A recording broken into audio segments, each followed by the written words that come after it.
Hello friends, welcome back to my channel. இன்னைக்கு நம்ம இஷ்கியா ட்ராமாவோட final part தான் பார்க்க போகிறோம். இதோட இந்த ட்ராமா முடிஞ்சுது. நிறைய பேர் வந்து போடுங்க போடுங்கன்னு கமெண்ட் பண்ணுறீங்க. ஆனால் அந்த அளவுக்கு இந்த ட்ராமாக்கு யாருமே சப்போர்ட் பண்ணல ஃப்ரெண்ட்ஸ். இந்த ட்ராமா பிடிச்சவங்க கண்டிப்பாக ரெட் ஹார்ட் வந்து கீழே கமெண்ட் பண்ணிட்டு போங்க. இந்த கிளைமேக்ஸ் வந்து ரொம்பவே வந்து சேடாக இருக்கும், ரொம்பவே ஃபீலிங்காக இருக்கும், ரொம்ப ஹார்ட் டச்சிங்காகவும் இருக்கும்.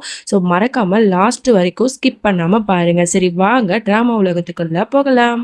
ஸ்டார்டிங் சீனில் நம்ம ஹீரோ வந்து அவன் அப்பாட்ட சொல்லி ஃபீல் பண்ணிட்டு இருக்கான். அப்பா தயவு செஞ்சு என்னை மன்னிச்சிடுங்கப்பா, என்கிட்ட பேசுங்கப்பா, என்கிட்ட பேசாமல் இருக்காதீங்கப்பா அப்படின்னு சொல்லிட்டு ரொம்ப வருத்தப்பட்டுட்டு அழுதுட்டு இருக்கான். நான் எதுக்குடா உன்கிட்ட பேசணும், இது வரைக்கும் ஒரு நல்ல ஃபாதராக உனக்கு நான் எப்போவுமே சப்போர்ட்டாக நின்றுருக்கேன். ஆனால் நீ இவ்வளோ பெரிய துரோகத்தை பண்ணதுக்கப்புறம் கண்டிப்பாக என் மூஞ்சிலேயே நீ முழிக்காத, உங்ககிட்ட நான் பேச மாட்டேன் அப்படிங்கிற மாதிரி சொல்லிட்டு இருக்கும்போது அங்கே வந்து அவங்க அம்மா வந்துடுறாங்க. உடனே இவனை ரொம்ப வந்து கண்ணா பின்னான்னு திட்ட ஆரம்பிக்கிறாங்க. நீலாம் ஒரு மனுஷனாடா, ஏன்டா இவ்வளோ மிருகத்தனமாக இருக்க, இவ்வளோ கேவலமானவனையா நான் வந்து என் வயிற்றுல வச்சு பெத்தேன்னு நினைக்கும் போதே என் பெத்த வயிறு பத்திட்டு எரியுது, அவ்வளோ அசிங்கமா இருக்கு. பாவம் அந்த ரோமி, அவளோட வாழ்க்கையை இப்படி அழிச்சிட்டியே. அவள் உனக்கு என்னடா பண்ணா, அவள் உன் மேல எவ்வளோ காதல் வச்சிருந்தா தெரியுமா, நீ அவளை பழி வாங்கணுங்கிறதுக்காக இப்படி பண்ணிட்டியே. அதனாலயோ என்னமோ அந்த கடவுள் வந்து உனக்கு அப்பாங்கிற ஸ்தானமே இல்லாத அளவுக்கு பண்ணிட்டாரு. அந்த குழந்தை வயிற்றுல இருக்கும்போது இறந்து போச்சு, எல்லாமே உன்னால தாண்டா அப்படிங்கிற மாதிரி உண்மையை பட்டு உடைச்சிடுறாங்க. இதை கேட்ட நம்மளோட ஹீரோக்கு அப்படியே இடி விழுந்த மாதிரி ஆயிடுது.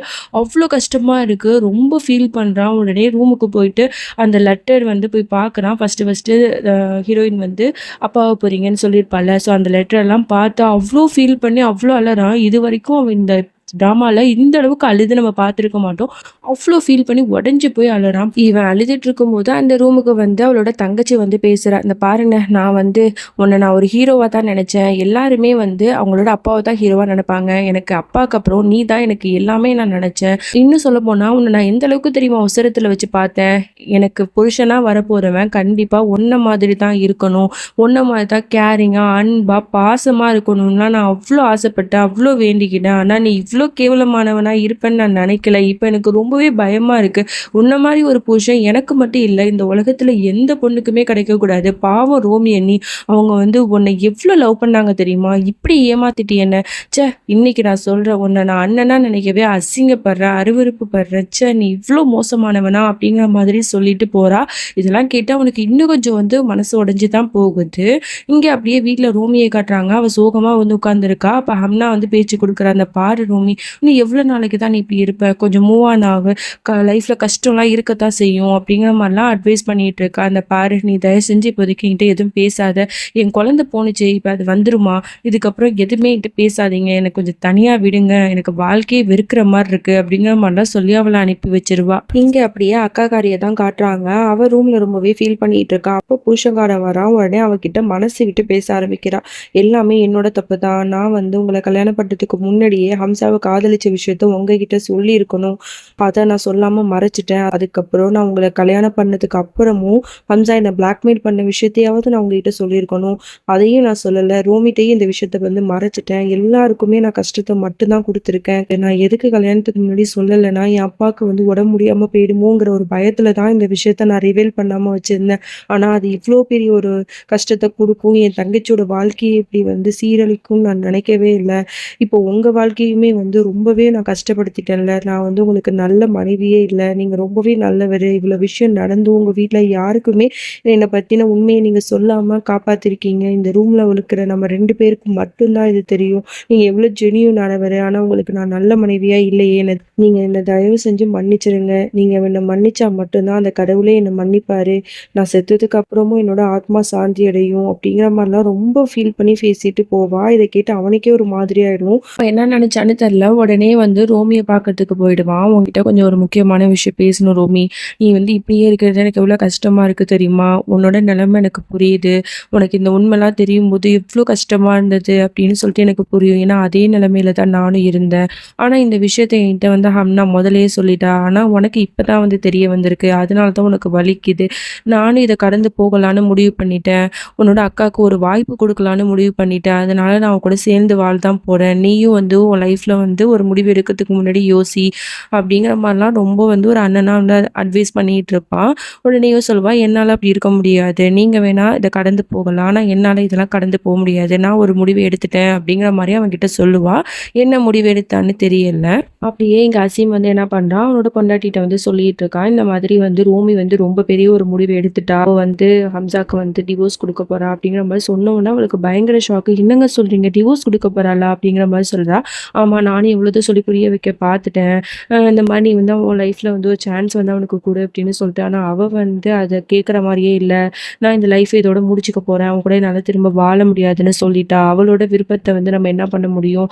இந்த டிவோர்ஸ் நோட்டீஸ் எப்படி அவன்ட்ட குடுக்கறது தெரியல அப்படின்னு யோசிச்சுட்டு இருக்கும்போது, உடனே வந்து அக்கா கரிசோரா, "இந்த பாருங்க, நீங்க வந்து தப்பா நெனச்சுக்கலன்னா, நான் இந்த டிவோர்ஸ் நோட்டீஸ நானே அவன்கிட்ட போய் குடுக்கவா? அவனுக்கு வந்து நான் சில வார்த்தைகள் சொல்லணும், சில விஷயத்த புரிய வைக்கணும். அவன் எவ்ளோ பெரிய வந்து ஒரு விஷயம் பண்ணியிருக்கான். அதனால அவன் லைஃப் வந்து எவ்ளோ அழிஞ்சிருக்கு அப்படிங்கிறத நான் அவன்ட்ட சொல்லி புரிய வைக்கணும். நீங்க பெர்மிஷன் குடுத்தா நான் போறேன்" அப்படின்னு சொன்ன உடனே அவனும் ஸ்மைல் பண்ணிட்டு, "நீயே போய் குடு. நீ என்ன பேசணுமோ பேசிட்டு வா" அப்படிங்கிற மாரி நம்பிக்கையா சொல்றான். இவளுக்கும் கொஞ்சம் ஆறுதலா இருக்கு. உடனே இந்த டிவோர்ஸ் நோட்டீஸ எடுத்துட்டு அ ஹம்சாவ பாக்கறதுக்கு போயிடுறா. அப்படியே இங்க நம்ம ஹீரோவ தான் காட்டுறாங்க. அவன் ரொம்பவே வருத்தப்பட்டு ஃபீல் பண்ணிட்டு இருப்பான். ரோமிய பத்தியே நெனச்சிட்டு இருப்பான். அப்ப அந்த இடத்துக்கு அந்த வில்லிக்காரி வரா. வந்துட்டு இவன்கிட்ட கொஞ்சம் சிம்பத்தியா வந்து பேசணுங்கிறதுக்காகவே, அவன் மனசுல இடம் பிடிக்கணுங்கிறதுக்காகவே வரா. எப்படின்னா, இந்த மாதிரி, "ஹம்சா, நீ எதுக்கு வந்து இவ்ளோ வருத்தப்பட்டுட்டு இருக்க? நீ வந்து நல்லவன் தான்.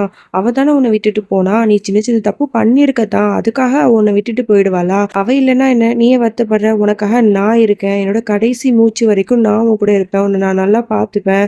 அப்படிங்கிற மாதிரிலாம் ரொம்ப குழஞ்சு பேசிட்டு இருக்கா. உடனே இவனுக்கு ரொம்ப கோவம் வருது. "உனக்கு கொஞ்சம் கூட அசிங்கமா இல்லையா? நீ என்ன இவ்ளோ சீப்பான ஒரு கேரக்டரா இருக்க? இந்த பாரு, ரோமி இந்த வீட்ல இல்லைனாலும் சரி, ஆனா என் மனசுல அவ இருக்கா. என்னோட இதய துடிப்பு ஒவ்வொன்னுமே ரோமி, ரோமின்னு மட்டும் தான் சொல்லிட்டு இருக்கு. அந்த அளவுக்கு நான் அவள காதலிக்கிறேன். அதனால தேவையில்லாம என்கிட்ட நெருங்க முயற்சி பண்ணாத." அப்படிங்கிற மாரி கோவமா பேசுறான். உடனே அவ ரொம்ப கோவப்பட்டு அவன தள்ளி விட்டுட்டு, "ச்சே! நீ என்ன இப்படி இருக்க? நீ வந்து எனக்கு எப்பவுமே இம்பார்ட்டன்ட் குடுத்ததே கிடையாது. எப்பவுமே அந்த ஹம்னா, ரோமி இவங்க 2 பேர் தான் உனக்கு எல்லாம். ச்சே! உனக்காக என் டைம்லாம் நான் வேஸ்ட் பண்ணிட்டேன்ல."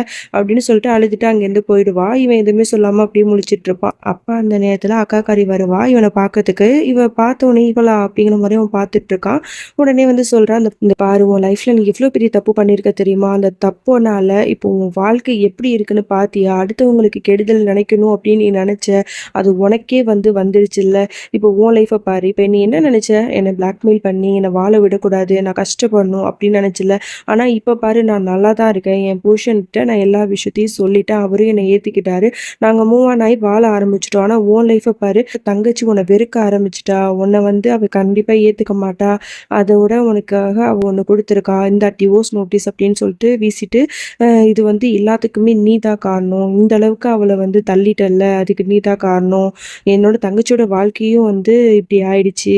எல்லாத்துக்கும் காரணம் நீ தான். நீ பண்ண தப்புனால அவளோட வாழ்க்கையே போயிடுச்சு. இதுக்கப்புறமாவது நீ திருந்து" அப்படின்னு சொல்லிட்டு கோவமா அங்கேருந்து போவா. இவன் அதெல்லாம் பார்த்துட்டு ரொம்ப வருத்தப்படுவான். "என்னடா இது! இவ வந்து இப்படி பண்ணிட்டாளே!" அப்படின்னு சொல்லிட்டு ரொம்ப அழுவான். அப்படியே இங்க நம்மளோட ஹீரோயின காட்டுறாங்க. அவ வந்து அப்படியே ஃபீல் பண்ணி நின்னுட்டுருக்கா. இங்க அப்படியே நம்மளோட ஹீரோயின காட்டுறாங்க. அம்மாக்காரங்க வந்து, "என்னம்மா நீ இப்படி பண்றியே?" அப்படிங்கிற மாரி சொல்லும்போது, "அம்மா, தயவு செஞ்சு என் முடிவ வந்து மாத்த முயற்சி பண்ணாதீங்க. எனக்கு வந்து இதுதான் சரின்னு படுது. எனக்கு நீங்க சப்போர்ட்டா இருந்தீங்கன்னா எனக்கு வேற எதுவுமே தேவையில்லம்மா" அப்படின்னு சொல்லுவா. உடனே அவங்களும் ஹக் பண்ணிட்டு அவங்க ஆறுதலா வந்து இருப்பாங்க அவளுக்கு. அதோட அவ லைஃப்ல அவ மூவ் ஆன் ஆக ஆரம்பிச்சிருவா. சின்ன சின்ன பசங்களுக்கெல்லாம் வந்து பாடம் சொல்லிக் குடுக்குறது, அவ அம்மாவ வந்து வீட்ல கவனிச்சுக்கிறது அப்படின்னு சொல்லிட்டு அவ வந்து அவ லைஃப்ல மூவ் ஆன் ஆயி போயிட்டு இருப்பா. ஆனா அப்பதான் வந்து அக்காக்காரி வந்து சொல்லுவா, "அம்மா, நான் வந்து பிரெக்னன்ட்டா இருக்கேன். நீங்க வந்து பாட்டி ஆக போறீங்க" அப்படின்னு சொன்ன உடனேயே வந்து அவங்களுக்கு ரொம்ப ஹாப்பியா இருக்கும். "அப்படியாம்மா?" அப்படின்னு சொல்லிட்டு ரொம்ப சந்தோஷப்படுவாங்க. இதெல்லாம் வந்து நம்ம ஹீரோயின் கேட்டோனே அவளுக்கு ஒரு மாதிரி இருக்கும். அதோட வந்து உடனே நெறைய சாப்பாடுலாம் வகை வகையா செஞ்சிருந்தா, "இதெல்லாம் சாப்பிடு. இது எல்லாத்தையும் நீ ஃபினிஷ் பண்ணணும். சரியா?" அப்படின்னு சொல்லிட்டு போவா. உடனே அக்காக்காரிக்கு ரொம்ப வந்து அழ அழ வந்துரும். உடனே அக்காக்காரிக்கு ரொம்ப கஷ்டமா இருக்கும். அவள கட்டி பிடிச்சுட்டு அழுவா. "என்ன மன்னிச்சுடு" அப்படின்னு சொல்லிட்டு. "இப்ப எதுக்கு நீ மன்னிப்பு கேட்குற? இப்ப எதுக்கு நீ அழற? நீ எந்த தப்பும் பண்ணல. அப்புறம் உன்னோட வயித்துல இருக்கிற அந்த குழந்தை வந்து என்ன ஆன்ட்டின்லாம் சொல்லக்கூடாது. என்ன பேர் சொல்லியே கூப்பிட சொல்லு. ஓகேவா? அப்படின்னு அவ சிரிச்சுட்டு சொல்ல, உடனே வந்து அவளும் சிரிச்சுக்கிட்டு பேசிக்கிட்டு இருப்பாளுங்க 2 பேரும். இப்படியே வந்து அக்காக்காரி, அவளோட புருஷன் அசீம் 2 பேருமே வந்து கைய கோத்துட்டு, அவங்க வந்து ஒரு புது வாழ்க்கைய வந்து தொடங்கறதுக்கு போயிடுறாங்க. பழச எல்லாத்தையுமே மறந்துட்டு, அவங்க ஒரு புது வாழ்க்கைய வந்து ஸ்டார்ட் பண்றாங்க. அப்படியே இங்க நம்மளோட ஹீரோவ காட்டுறாங்க. அப்படியே தன்னந்தனியா அந்த இருட்டான ரூம்ல உட்காந்துட்டு, நெறைய விளையாட்டு ஜாமான்லாம் வந்து அப்படியே ஓட விட்டுட்டு, அப்படியே வந்து ஃபீல் பண்ணிட்டு இருக்கான். இதுவரைக்கும் அவன் லைஃப்ல நடந்த எல்லா மூமெண்ட்டையுமே நெனச்சு பார்த்துட்டு, அவன் நம்ப எவ்ளோ பெரிய தப்பு பண்ணிட்டோம். அதனால நம்ம லைஃபே இப்படி ஆயிடுச்சே! அப்படின்னு சொல்லிட்டு ரொம்ப வந்து வருத்தப்பட்டுட்டு இருக்கான். அழுதுகிட்டே இருக்கான். இதோட இந்த ட்ராமா வந்து முடியுது. ரொம்பவே சேடான ஒரு எண்டிங்ல. நான் எதிர்பார்க்கல இவ்ளோ சேடா இருக்கும் அப்படின்னு. நான் ஒத்துக்கிறேன் நம்மளோட ஹீரோ வந்து பெரிய தப்பு பண்ணியிருக்கான். ஆனா அவன் வந்து அத உணர்ந்துட்டு நம்மளோட ஹீரோயின உண்மையாவே லவ் பண்ண தான் ஆரம்பிச்சான். ஆனா அத வந்து அவ புரிஞ்சுக்காம அவன விட்டு பிரிஞ்சுட்டா. இப்ப அவ மூவ் ஆன் ஆயி போயிட்டா. ஆனா நம்மளோட ஹீரோ அந்த அவ விட்டுட்டு போன அதே இடத்திலேயே தான் இருக்கான். ஸோ அது வந்து பார்க்கும்போது நம்மளுக்கு ரொம்பவே கஷ்டமா இருக்கு. அக்காக்காரி வந்து அவளோட லைஃப்ல ஹேப்பியா இருக்கா. அவ புருஷன் மன்னிச்சு ஏத்துக்கிட்டு. ஆனா நம்மளோட ஹீரோ ரொம்பவே வந்து ஃபீல் பண்ணிட்டு இருக்கான். இதோட இந்த ட்ராமா முடிஞ்சிச்சு. ரொம்பவே சேடான எண்டிங்கோட முடிச்சுட்டாங்க. எனக்கு தெரிஞ்சு இதுல இன்னொன்னு ஒரு கிளைமேக்ஸ் வச்சிருக்கலாம். அழகா வந்து நம்மளோட ஹீரோ, ஹீரோயின் ஒண்ணு சேர்ற மாதிரி. அப்படி இருந்திருந்தா ரொம்பவே சூப்பரா இருந்திருக்கும். நீங்க என்ன நினைக்கிறீங்க? எந்த கிளைமேக்ஸ் வந்து இருந்திருந்தா நல்லா இருக்கும்னு நீங்க நினைக்கிறீங்கன்னு மறக்காம கமெண்ட் பண்ணுங்க. இந்த ட்ராமா புடிச்சவங்க கண்டிப்பா ஒரு லைக் பட்டன தட்டி விட்டுட்டு போங்க. தேங்க்ஸ் ஃபார் வாட்சிங். Bye bye friends.